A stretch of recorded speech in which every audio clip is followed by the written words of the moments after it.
जैन बाल बोध पाठशाला में आप सबका हार्दिक स्वागत है। हम इस कार्यक्रम में आपको जैन धर्म के बारे में कुछ जानकारी देंगे। सबसे पहले हम ये बताना चाहेंगे कि हमारे जैन धर्म का सबसे महान और मूल मंत्र है नमोकार मंत्र। आइए हम वहाँ से शुरू करते हैं।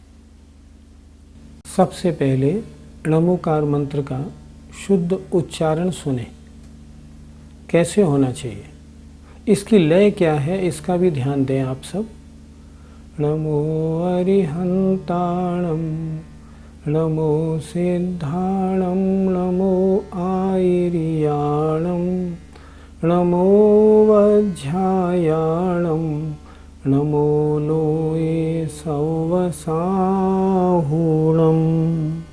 ये महामंत्र किस भाषा में लिखा गया है और इसका मतलब क्या है? ये महामंत्र प्राकृत भाषा में है। ये प्राकृत भाषा की गाथा है।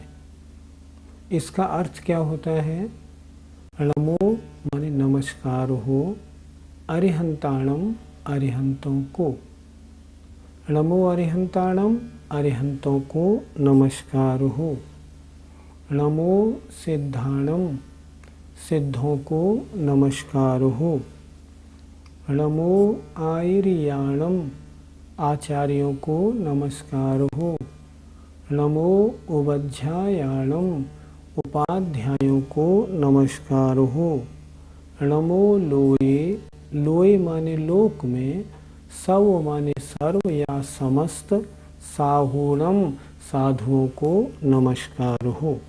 इस प्रकार इस महामंत्र में 5 जो सर्वश्रेष्ठ परमेष्ठी हैं उनको नमस्कार किया गया है। इसे नमोकार मंत्र क्यों कहते हैं? नमोकार का अर्थ होता है नमस्कार।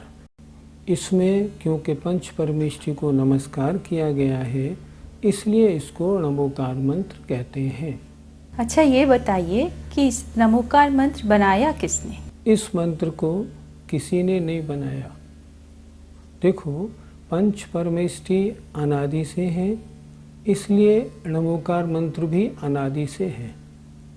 लेकिन ये मंत्र जो प्राकृत भाषा की गाथा में लिखा गया है, इसको आज से लगभग 2000 वर्ष पूर्व आचार्य पुष्पदंत महाराज ने जब हमारे महान शास्त्र षटखंडागम की रचना की, तो उसमें मंगलाचरण के रूप में इसको इस तरह लिखा। इस तरह से हम ये कह सकते हैं कि इसके रचयिता आचार्य पुष्पदंत महाराज हुए, लेकिन मंत्र तो अनादि से है। पंच परमेष्ठी अनादि से है, तो उनका नमस्कार भी अनादि से है। क्या इस मंत्र के कुछ और नाम भी हैं? इसको नमस्कार मंत्र भी कहते हैं, अनादि निधन मंत्र भी कहते हैं, सर्वोत्तम सर्वश्रेष्ठ मंत्र भी कहते हैं, और भी कई नामों से इसको पुकारा जा सकता है। इस मंत्र के आगे ऐसो पंच नमोयारो भी बोला जाता है, उसका क्या महत्व है, उसका क्या अर्थ है? पहले उसका उच्चारण सुन लें।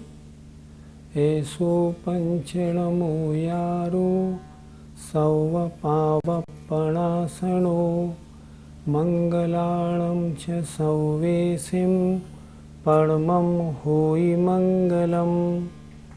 इस ऐसो पंचणमोयारो के बारे में हमें कुछ ध्यान देना है। आजकल हमारे घर घर में जो रिकॉर्ड, सीडी, टेप बजते रहते हैं, उसमें बजाय ऐसो पंचणमोयारो के नमुक्कारो लिखा हुआ है। नहीं, वो उचित नहीं है। दूसरी बात, हवई मंगलम, वो भी उचित नहीं है। आपको बोलना होगा ऐसो पंचणमोयारो सौव पावपणासनो मंगलाणं च सौवेसिं परमं होई मंगलम। इसका अर्थ सरल है, ध्यान दें। ऐसो माने यह, पंचणमोयारो पंच नमस्कार मंत्र, सौव पावपणासनो समस्त पापों का नाश करने वाला है, मंगलाणं च सौवेसिं और समस्त मंगलों में परमम होई मंगलम, यह पहला मंगल है। जितने भी मंगल हैं उनमें सर्वश्रेष्ठ मंगल है नमोकार मंत्र। अच्छा गुरुजी, ये बताइए कि इस मंत्र की जाप कैसे करनी चाहिए, कब कब करनी चाहिए और इसको करने से क्या लाभ है? जहाँ तक नमोकार मंत्र के स्मरण का सवाल है, आप स्मरण कभी भी कर सकते हैं, किसी भी परिस्थिति में हो, सोते बैठते चलते फिरते, ट्रेन में कार में आते जाते, पंच नमस्कार मंत्र का स्मरण हमेशा किया जा सकता है। स्मरण और चिंतन में आवश्यक कोई किसी बात की प्रॉब्लम नहीं है। महिलाएं अशुद्धि के दौरान, सूतक पातक के दौरान या हॉस्पिटल में किसी भी स्थिति में पंच नमस्कार मंत्र के स्मरण में कोई आपत्ति नहीं, कभी भी करें। अब बात आती है कब कब स्मरण करें। देखिए, भोजन से पहले, भोजन के बाद में, जब भी घर में प्रवेश करें या घर से बाहर जाएं, आप कार में बैठें, कार स्टार्ट हो, ट्रेन में बैठें, ट्रेन स्टार्ट हो, तब इसका स्मरण अवश्य करना चाहिए। ऐसा करने से हमारा मंगल होता है। अब बात आती है इसके जाप देने की। जाप दो तरह से होती है, एक जाप अंतरंग, एक जाप बाह्य। बाह्य जाप देने का ढंग कैसा है, आप हाथ पे भी दे सकते हैं और माला से भी दे सकते हैं। अगर आपको हाथ से अंगुल जाप देनी हो ना, तो आप दो तरह से दें। इस अंगूठे को यहाँ पर लगाएं, मुद्रा ये होनी चाहिए, इस अंगूठे को यहाँ लगाएं और यहाँ से इस तरह इस अंगूठे से आप इधर 9 गिने। इस दूसरे हाथ से 1 2 3 4 इस तरह ये 12 गिने। 9 और 12, 12 नम्मा 108 की इस तरह गिनती बन जाती है। माला से अगर आपको जाप देना हो तो माला की पोजीशन ये होनी चाहिए, ये हाथ आपका नाभि से ऊपर हो और यहाँ आपका मन का हो। एक एक बार बोलते जाएं और इसको आगे बढ़ाते जाएं। मैंने ऐसे बहुत से व्यक्ति देखे हैं जो नमोकार मंत्र की एक जाप में 2 मिनट 3 मिनट लगाते हैं और उनकी जाप पूरी हो जाती है। ऐसे जाप नहीं होती। हम नमोकार मंत्र जो महामंत्र है, इसका यदि हमें पूरा लाभ लेना है तो इसको हमें अच्छी तरह से शुद्ध उच्चारण पूर्वक इसकी जाप देनी चाहिए। जैसे अगर जाप देनी हो ना, नमो अरिहंताणम, नमो सिंधाणम, नमो आयरियाणम, नमो वज्रायाणम, नमो लोए सव साहूणम, एक मन का आगे बढ़ा दें। इस तरह इसकी जाप दें। एक नमोकार मंत्र की जाप में 20 मिनट कम से कम लगा करते हैं। अगर आप 20 मिनट में ये जाप देंगे ना, तब तो आपको नमोकार मंत्र की जाप का पूरा लाभ मिलेगा। इसलिए जल्दी ना करें। जाप कब दें? जिस समय आपको फुर्सत हो। मान लीजिए सुबह 4 बजे उठते हैं, आपका मन शांत है, आप सुबह जाप दें।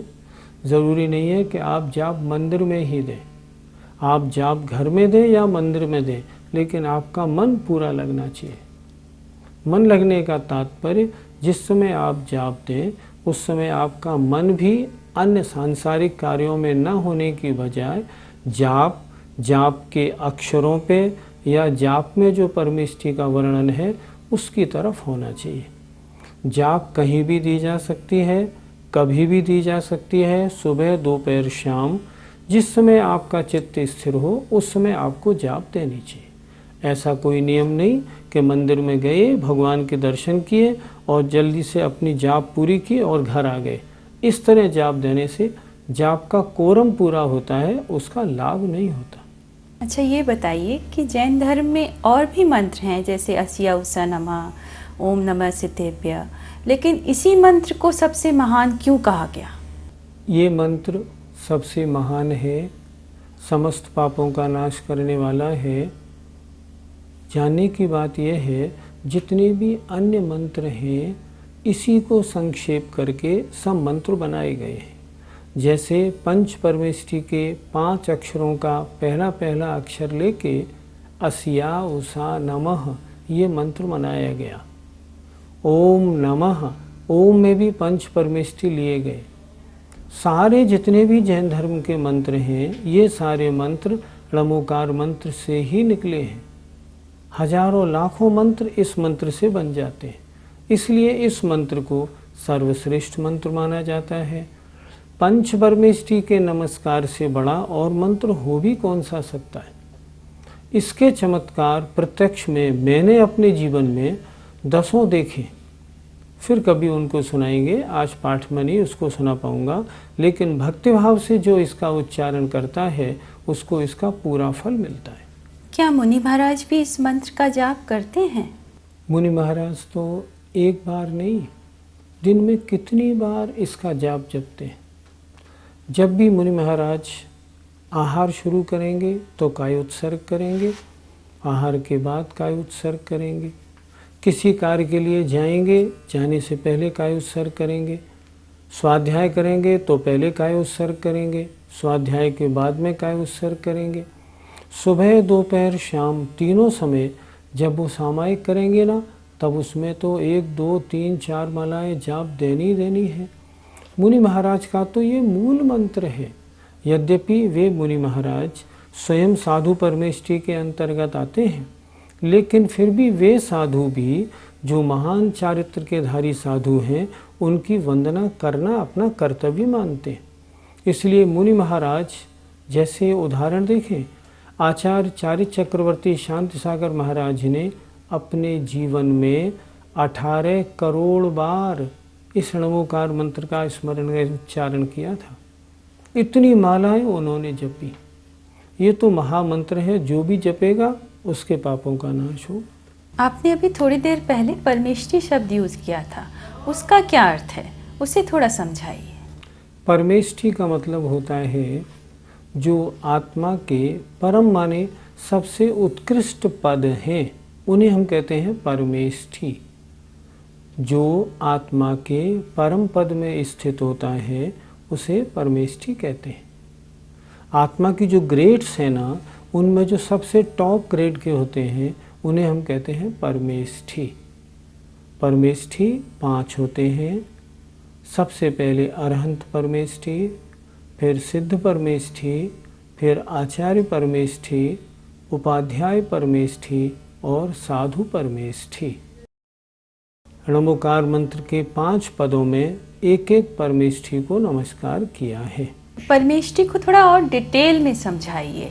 सच तो यह है वास्तव में कि इन पंच परमेष्ठी को समझना बहुत जरूरी है। थोड़ा ध्यान से समझिए।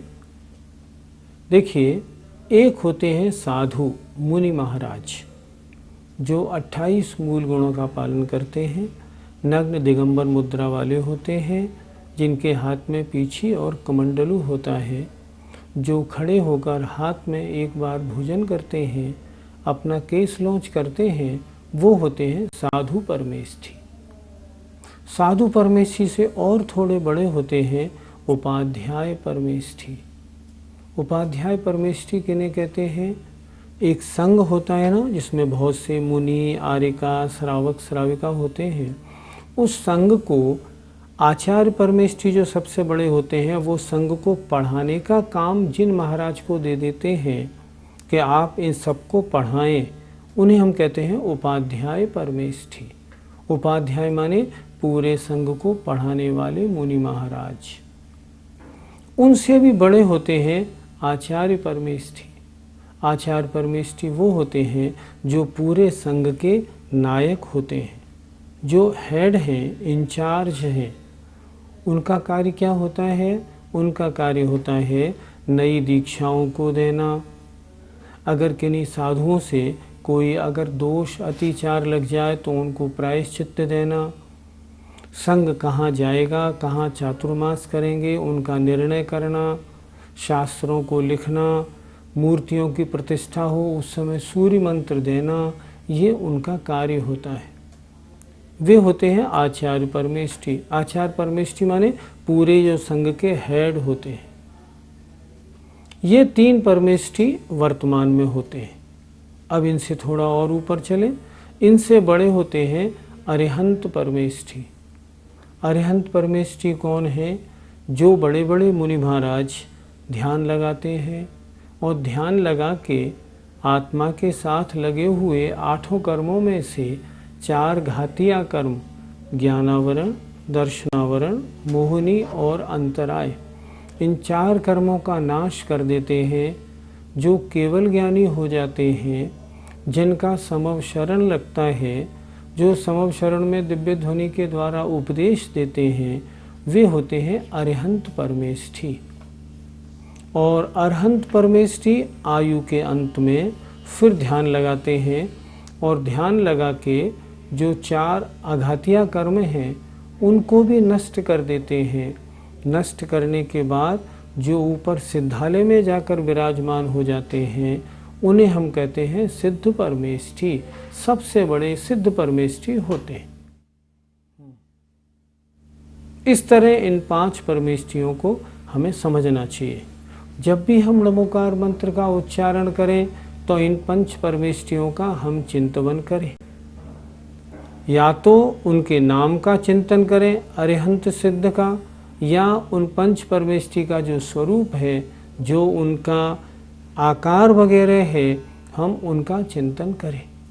इस तरह इस 5 परमेष्ठी को हमें समझना चाहिए। आपने अभी अभी बताया कि सिद्ध परमेष्ठी सबसे बड़े होते हैं, फिर हम अरहंत परमेष्ठी को सबसे पहले नमस्कार क्यों करते हैं?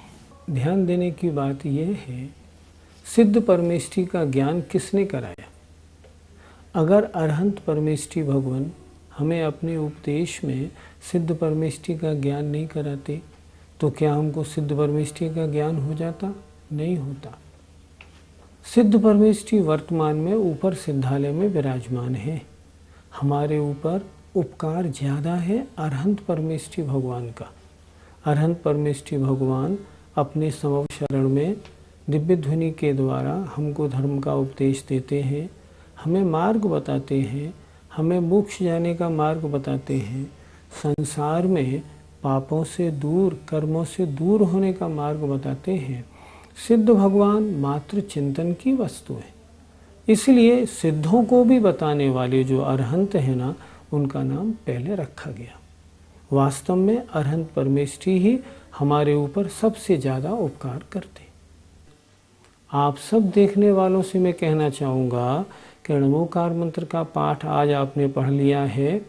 जो भाई नमोकार मंत्र का जाप नहीं जपते हैं, वे कम से कम 108 बार तो आज के बाद जाप जपना प्रारंभ कर दें और फिर देखें उनके जीवन में सारे विघ्न, सारे संकट कैसे नाश को प्राप्त होते हैं। इससे बड़ा कोई मंत्र विश्व में किसी धर्म के पास है ही नहीं। मुझे उम्मीद है कि आज के इस पाठ का आप सब लोग फ़ायदा उठाएंगे और नमोकार मंत्र को अपने जीवन में स्वीकार करेंगे, इसकी महिमा को स्वीकार करेंगे और हर कार्य से पहले हमेशा आते जाते हमेशा नमोकार मंत्र का स्मरण रखेंगे। बोलिए पंच परमेष्ठी भगवान की जय, नमोकार महामंत्र की जय हो। अब आज हम आप सबसे विदा लेते हैं। जय जिनेंद्र।